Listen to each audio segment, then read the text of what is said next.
A few months ago, I did a YouTube video on Roth conversions and another one on withdrawal strategies, and I gave people access to the retirement planning software that I use personally called RightCapital. Now, RightCapital was created for financial advisors. It was designed for financial advisors. And honestly, it took me a couple of years to really become proficient at using the software. But I gave viewers access and was kind of overwhelmed. Over 5,000 of you created accounts to have limited access to RightCapital. But RightCapital was created for clients of financial advisors. And so it's not the most intuitive software. And so many of you have reached out saying, I've run into a snag. I haven't been able to finish my retirement plan. Can you help me? And my response is always, I would love to help, but I just don't have the bandwidth. And because the software is created for financial advisors, RightCapital won't provide support either. And many of you don't want to hire someone like me to help you create a financial plan. You want to create a retirement plan on your own. And so I've started recommending New Retirement to DIY investors who reach out because I think it is by far the best software out there for non-financial advisors. I think they do a great job of providing learning opportunities as you're putting the plan together, and they offer support as well. And so today I'm going to do something a bit different. I'm going to create a retirement plan in New Retirement, and I'm going to walk you through creating that plan. So with that background, let's dive in. So here we are in New Retirement. I'm going to start at the bottom looking at assumptions. We're using Phil and Claire again. They're both age 60. It automatically set longevity. They made Phil live a little less than Claire, 92 years of age as opposed to 93. I have them retiring in 2 years at age 62. Here's where you set your assumptions. The main thing you'd want to pay attention to here is your general rate of inflation. They have an optimistic and a pessimistic. What I found really interesting is that the optimistic is very optimistic, 2%, but 3% is less than, which is their pessimistic number. That's less than the average rate of inflation since 1960 in the US. I think the average rate is 3 to 3.5%. And so I find it a little interesting. The only thing I can guess is that since they don't seem to have a spending smile, an ability to account for higher spending and then it dipping later in retirement and then potentially spiking later or towards the end of retirement, maybe they just keep the overall inflation assumptions a bit low.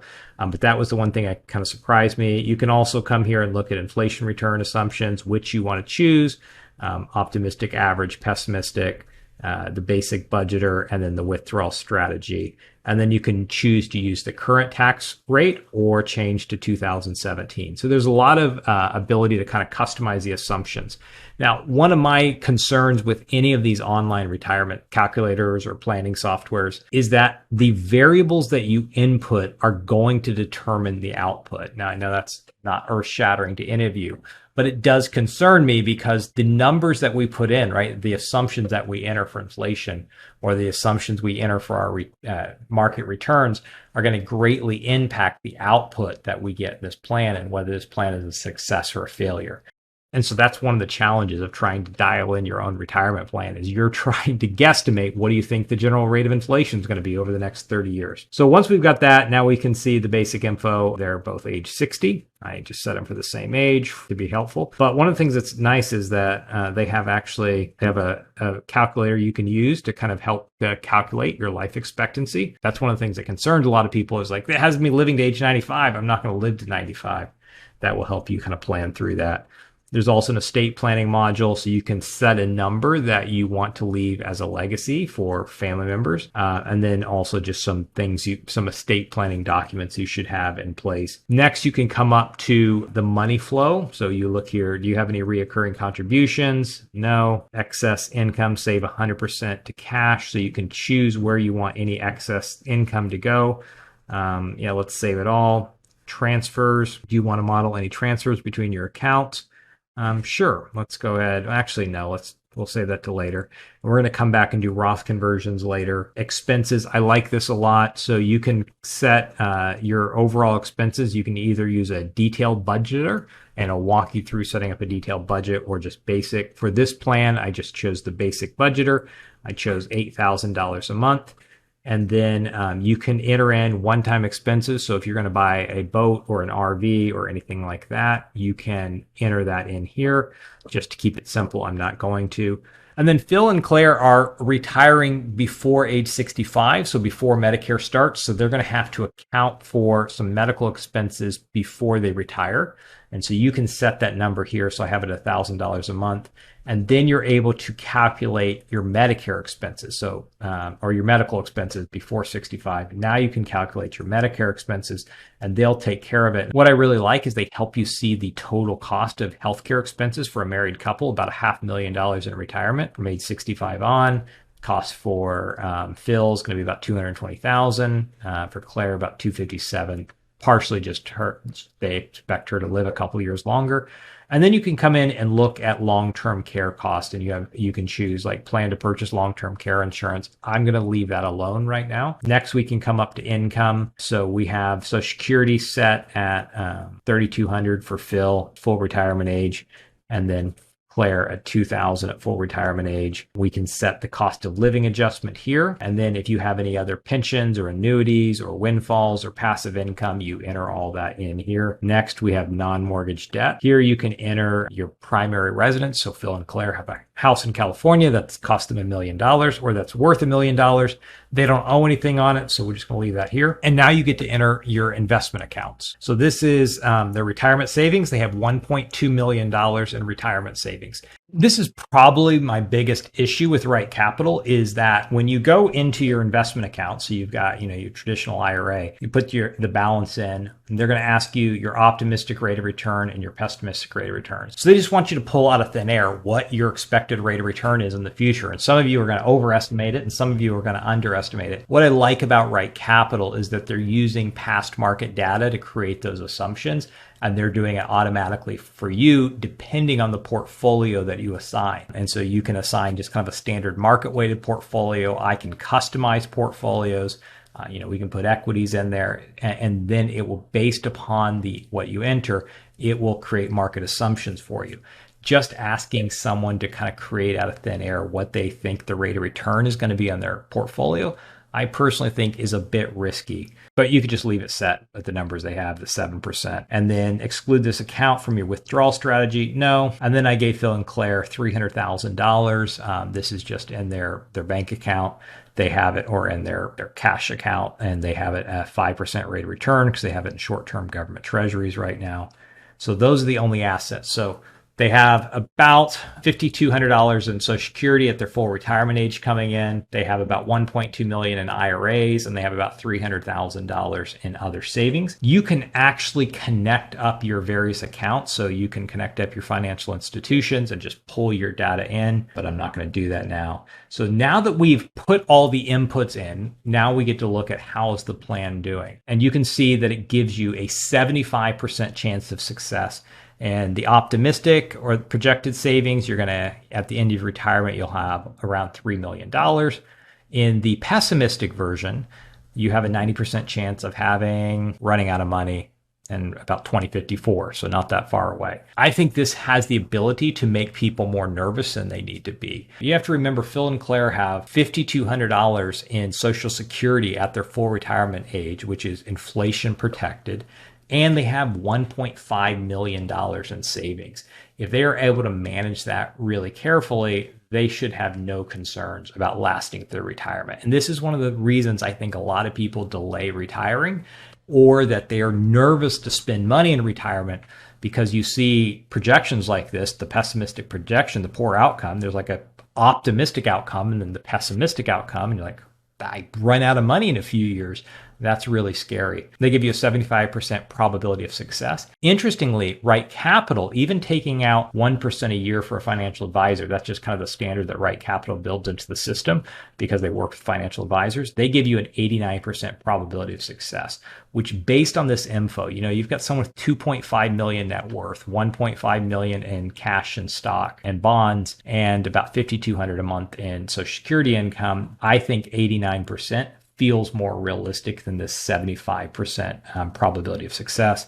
You can come here and look at it. You can read some more information. And I haven't completed the plan yet, so let's see. So they're going to walk me through. I really like this part. So your progress, you need to put do you have any other real estate? I don't have any other real estate. Future purchases, I like that. They're asking you, you're going to buy another home, you're going to move. So let's go ahead and put no. Back to the overview, see what else we need to get done. Debt. Just get this started. We don't have any debt, but I think this is, I like how easy it is to kind of walk through. I feel they've improved some of this because I did this I played with this a while ago, and one of my complaints was that it was just a bit complicated to kind of navigate the system. But I think it's doing a much better job, or maybe I just didn't know what I was doing and I made a leap to judgment. So here we got their expenses, any one-time expenses, and they'll kind of give you an idea of what that might be. Disbursements, long-term care, we're just going to not worry about that right now. Go down through here. Money flows. We forgot transfers. We're going to say no. Go back up to the overview, and it looks like we are almost done.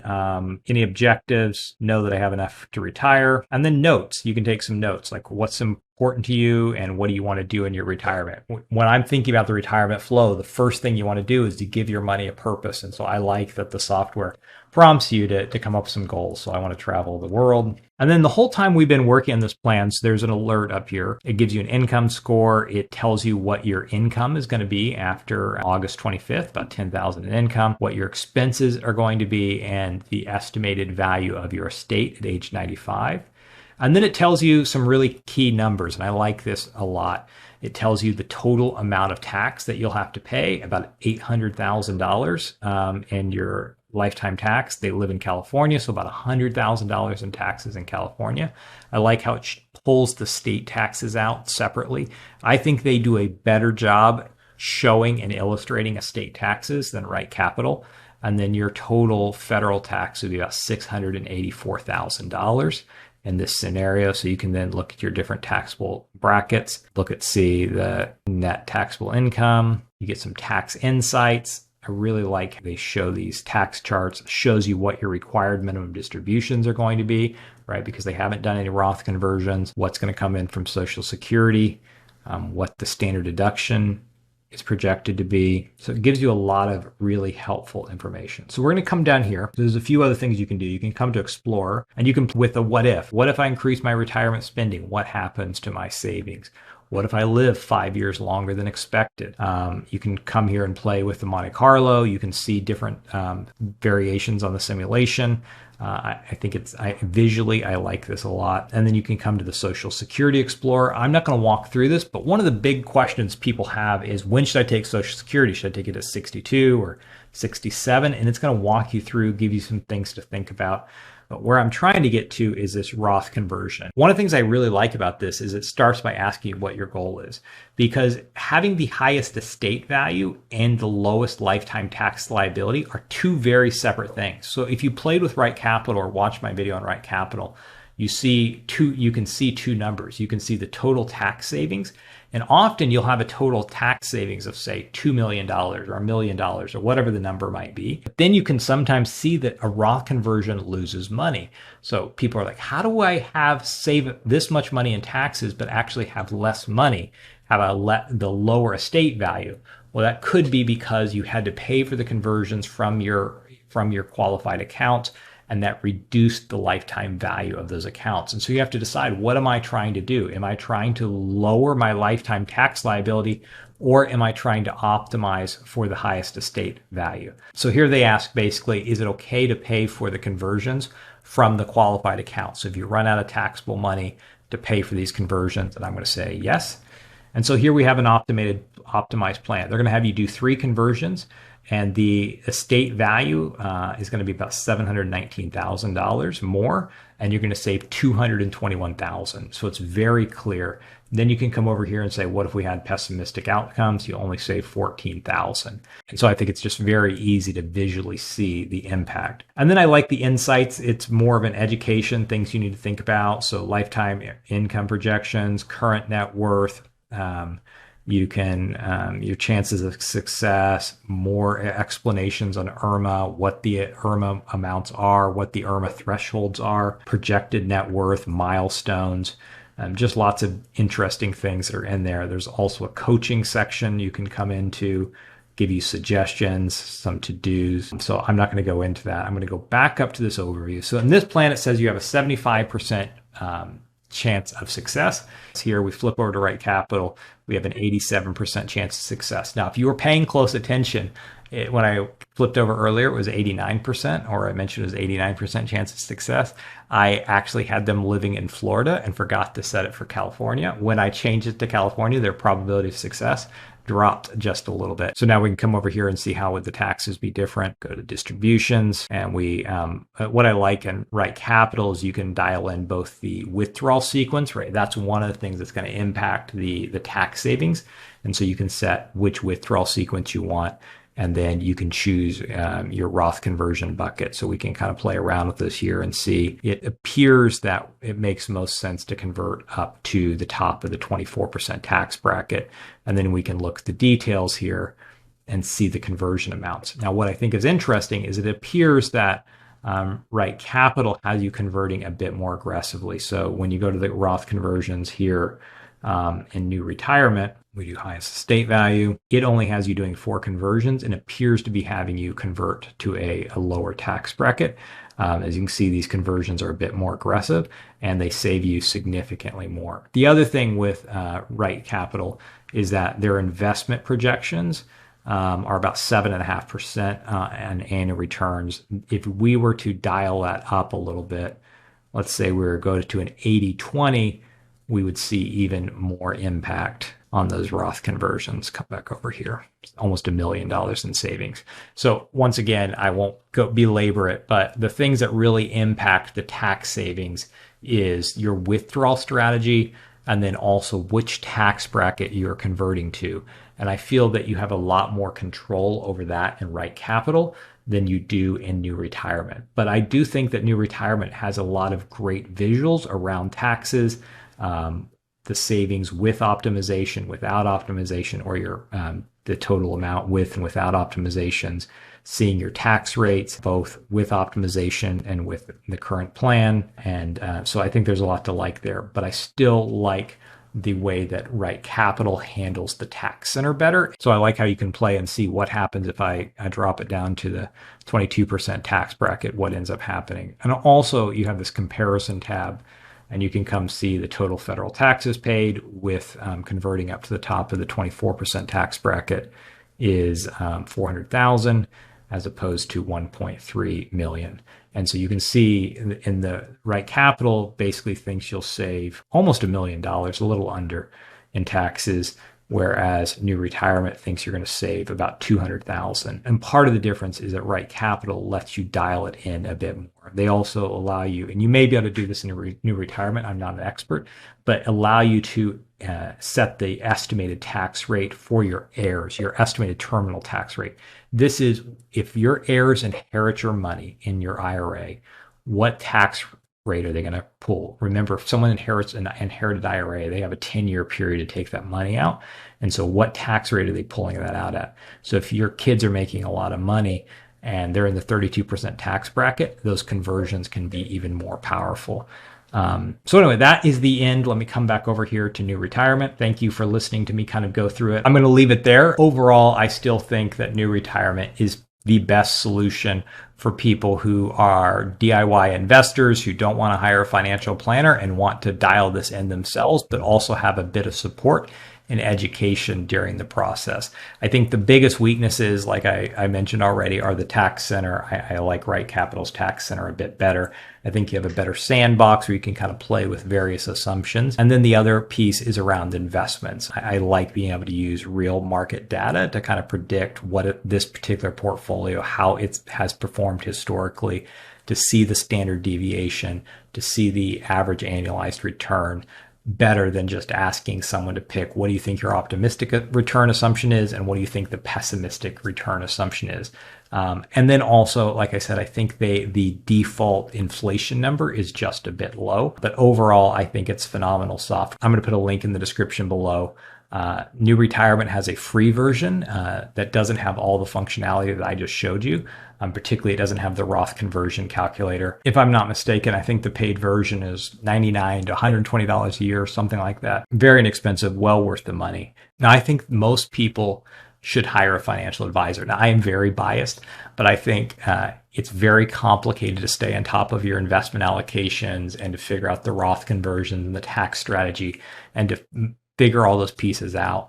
But some of you love doing that. I've talked to some of you and you're really smart and you're good at it.